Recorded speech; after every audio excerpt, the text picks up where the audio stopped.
Kiev in these times of war.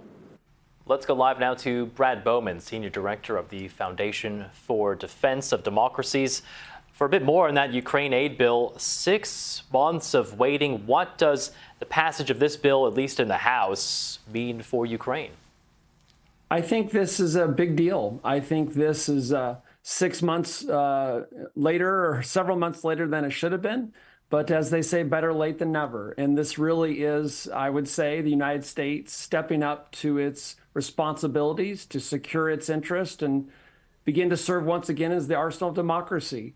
We have Ukrainians who are willing to fight, willing to defend their homes. They just ask for the means to do it. And the delay has been costly. The Ukrainians have had to ration some of their munitions. We've seen the Russians making gains as a result.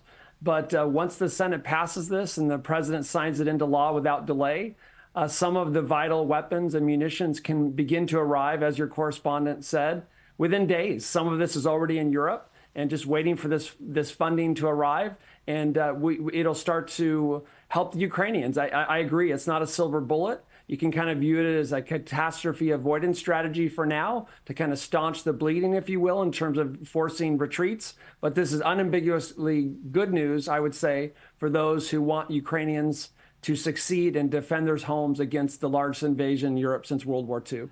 So not a silver bullet. Where does Ukraine, on the battlefield at least, go from here? Is this just a matter of making sure it doesn't lose any more territory to the Russians, or can it have some sort of ambition for a bit more of a counteroffensive and try to advance forward?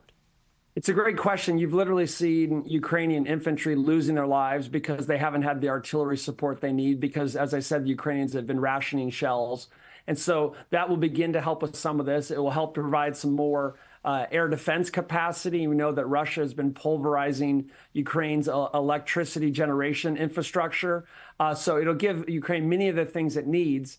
And America has a unique role to play here. Europeans are increasingly stepping up, but it's going to take time for them as they start to spend more in defense and invest in their defense industrial bases to begin to help Ukraine in many of the ways that they want to and that they should. So in this interim 1 to 2 year period, the United States can use its existing defense industrial base prowess to help to get Kyiv through this particular months and years of danger until our European allies can fully step into the fray and carry more of the burden.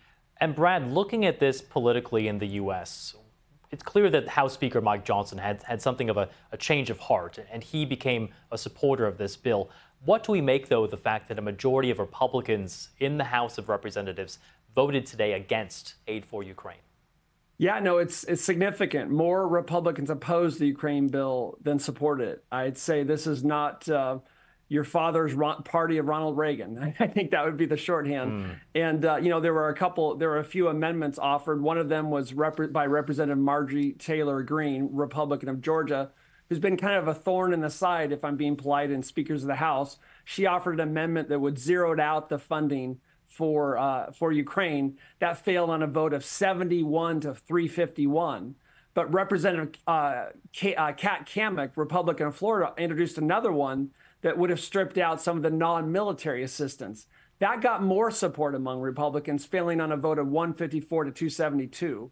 So I would say you still have majority support in the House of Representatives for Ukraine, but only a minority of the Republican majority supported it, and there's less support among Republicans for non-military assistance. So our European allies are going to continue to need to step up and help Ukraine in the non-military domain for the years to come, and continue to try to do more to build their defense industrial base, not only to better arm themselves, but help our Ukrainian allies as they confront this naked aggression from Vladimir Putin. We're about out of time, but I did want to ask you, because there were other bills here in this package. One of them would also provide assistance and funding to Taiwan and U.S. allies in the Indo-Pacific.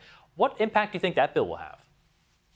I think this is landmark legislation, individually and collectively. I think deterrence failed in Ukraine. It's failing arguably in the Middle East. If it fails in Taiwan in the coming years, the costs for Americans, and I'd say for the West more broadly, will be even more catastrophic. So these bills will help our Ukrainian allies. They'll help in the Middle East, and they'll hopefully help prevent a war in the Indo-Pacific, and we know deterrence is much cheaper than dealing with a war we could have prevented.